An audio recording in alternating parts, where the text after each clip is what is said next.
Hello everyone. हमने पिछले video में देखा था कि मांग क्या है, मांग किसे कहते हैं, मांग के प्रकार क्या होते हैं। इस वीडियो में हम चर्चा करेंगे कि मांग को निर्धारित करने वाले तत्व कौन कौन से हैं और मांग में परिवर्तन किस प्रकार होता है। अगर हम मांग को निर्धारित करने वाले तत्वों की चर्चा करें तो सबसे पहले आती है कीमत, उस वस्तु की कीमत। वस्तु की कीमत कम हो जाएगी तो वस्तु की मांग बढ़ जाएगी। वस्तु की कीमत यदि बढ़ जाती है तो वस्तु की मांग कम हो जाएगी। तो किसी भी वस्तु की जो कीमत है वह उसकी मांग को प्रभावित करने वाले तत्वों में सबसे महत्वपूर्ण तत्व कहलाती है। दूसरा, अगर हम अन्य तत्वों की बात करें तो हम कह सकते हैं कि दूसरी वस्तुओं की कीमतें जो है वो भी किसी वस्तु की मांग को प्रभावित करती है।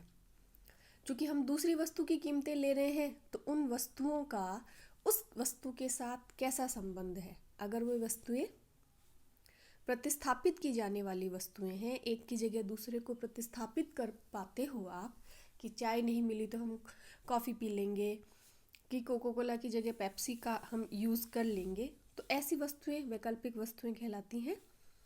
तो ऐसी वस्तुओं की कीमतों का दूसरी वस्तु की कीमत पर जो है मांग पर प्रभाव पड़ता है। अगर चाय की कीमत बढ़ जाती है तो चाय की खुद की मांग कम हो जाएगी, साथ ही जो कॉफ़ी की मांग है वो भी बढ़ जाएगी।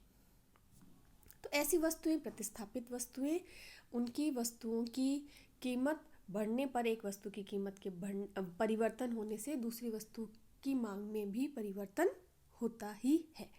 अगर दो वस्तुएं आपस में पूरक वस्तुएं हैं कि एक के बिना दूसरे का काम नहीं चलेगा, तो किसी एक वस्तु की कीमत में जिस तरह से कमी या वृद्धि होगी उसकी मांग पे जो प्रभाव पड़ेगा दूसरी वस्तु की मांग पर भी वैसा ही प्रभाव पड़ेगा। मतलब ये प्रभाव एक तरह से ऋणात्मक प्रभाव कहलाता है।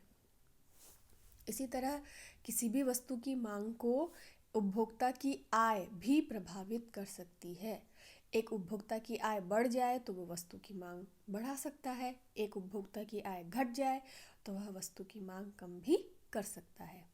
जैसे अभी कोरोना महामारी का समय चल रहा है, इस समय सामान्य तौर पर हर आदमी, आम आदमी की जो इनकम है वो कम हो गई है, तो वस्तुओं की मांग भी कम हो गई है। तो आय के बढ़ने या घटने का मांग पर प्रभाव पड़ता है। हम पहले देख चुके हैं कि अगर वस्तुएं श्रेष्ठ वस्तुएं हैं तो मांग पर क्या असर होगा, अगर वस्तुएं घटिया वस्तुएं हैं तो मांग पर क्या असर होगा। इसी तरह एक और तत्व है जो मांग को प्रभावित करता है, वह है ग्राहक की पसंद। कई बार ऐसा होता है कि ग्राहक को कोई एक ब्रांड पसंद आने लग जाता है और उसकी कीमत अधिक भी हो तो भी व्यक्ति उस वस्तु को खरीदता ही खरीदता है। तो उस ग्राहक की पसंद, नापसंद, उसकी रुचि, टेस्ट, यह भी उस मांग को प्रभावित करती है।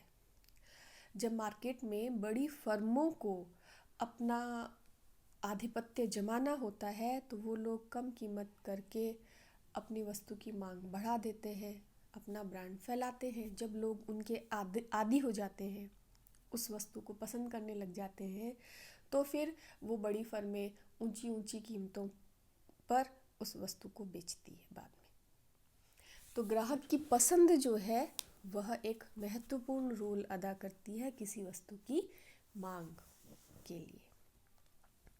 इसी तरह भविष्य की आस, भविष्य में वस्तु की कीमत कम होगी कि ज़्यादा होगी, आपकी आय में बदलाव होगा कि नहीं होगा, वस्तु की पूर्ति जो है वो कम होगी कि ज़्यादा होगी, तो भविष्य में कौन कौन से उतार चढ़ाव आएंगे, वो भविष्य की जो आस है वह भी किसी वस्तु की मांग को प्रभावित करती है। अब हम देखते हैं कि ये तो हमने देखे तत्व जो वस्तु की मांग को प्रभावित करते हैं। अब वस्तु की मांग प्रभावित किस तरह से होती है, उस मांग में परिवर्तन कैसे होता है वो हम देखते हैं। सबसे पहले हम देखते हैं मांग में वृद्धि हो तो फिर क्या होगा।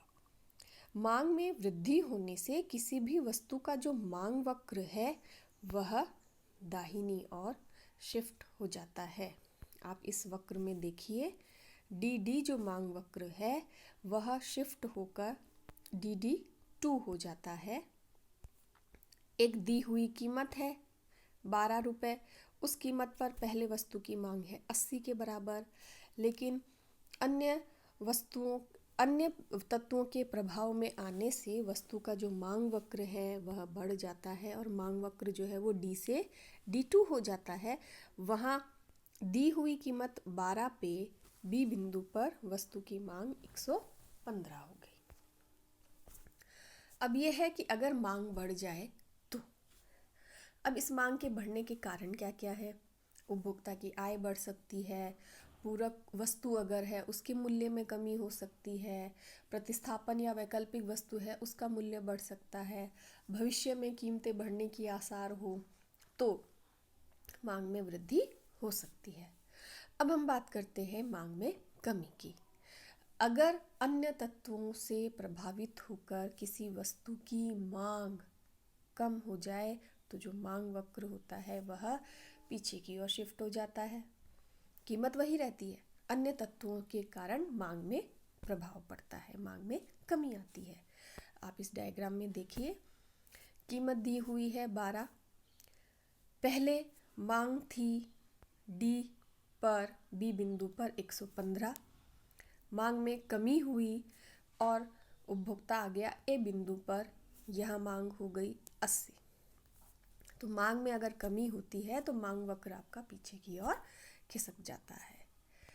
अब ये मांग में कमी क्यों होती है, इसके क्या कारण है। उपभोक्ता की आय कम हो जाए, पूरक वस्तु का मूल्य बढ़ जाए, वैकल्पिक वस्तु के मूल्य में कमी हो जाए, भविष्य में कीमतें कम होने की आसार हो तो। अब हम देखते हैं कि मांग में अगर विस्तार हो तो क्या परिवर्तन होता है, क्या होता है असर उसका। अभी तक जो हमने देखे मांग में वृद्धि और मांग में कमी, वहाँ कीमत वही की वही रहती है, अन्य तत्वों में परिवर्तन के कारण मांग वक्र दाएं या बाएं खिसकता है। मांग में विस्तार और जब मांग में संकुचन होता है तो कीमतों में परिवर्तन होता है और मांगी जाने वाली मात्रा प्रभावित होती है। अगर मांग के विस्तार की हम बात करें तो इस डायग्राम में देखिए, DD मांग वक्र के A बिंदु पर 16 रुपये कीमत और मांगी जाने वाली मात्रा है 60। वस्तु की कीमत में कमी हुई, 16 से 12 पे आ गए आप, और मांगी जाने वाली जो मात्रा है, आप मांग वक्र के A बिंदु से B बिंदु पर शिफ्ट हुए और मांगी जाने वाली मात्रा 60 से बढ़कर 80 हो गई। मांग आपकी बढ़ गई, मांग विस्तारित हो गई कीमत में परिवर्तन के कारण। तो ये कहलाता है मांग का विस्तार। अब हम देखते हैं मांग का संकुचन। मांग के संकुचन में मांगी जाने वाली मात्रा कम हो जाएगी। गिरावट हम देखते हैं कि अगर मान लीजिए यहाँ वस्तु का मूल्य 12 था, मांगी जाने वाली मात्रा 80 थी, वस्तु का मूल्य अगर मान लीजिए बढ़ गया, 12 से 16 हो गया, आप A से B की ओर शिफ्ट हो गए और आपकी मांग जो है वो 80 से घटकर 60 हो गई, तो यह मांग का संकुचन कहलाएगी।